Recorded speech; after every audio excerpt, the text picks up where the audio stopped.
मला खरंच नाही, मृत्यूचीही भीती वाटत नाही, त्यामुळे मला कशाचीच भीती वाटत नाही. मला आत्ता चल म्हटलं, हा इथे बसता बसता असा पटकन आपण गेलो, मला ठीक आहे. मला भीती याची वाटते की मला जे वाटतं ते मी इमानानं करतोय की नाही,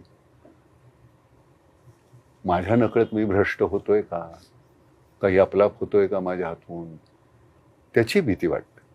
व्यक्तीची भीती नाही वाटत. खरं तर तुम्हीच तुम्हाला मोठं करायचं असतं आणि तुम्हीच छोटे करता, फक्त तुम्हाला ते लक्षात यायला पाहिजे. म्हणून मी म्हटलं आपणच आपला आरसा झाल्यानंतर सोपं असतं आयुष्य. पण आमची सगळे खूपशी मंडळी आहेत, त्यांनी आरसे फोडून टाकले. काही नाही. आणि मग एक दिवस अचानकपणे कुठेतरी कोणीतरी आरसा दाखवल्यानंतर एक काहीतरी माकड दिसतं त्यात.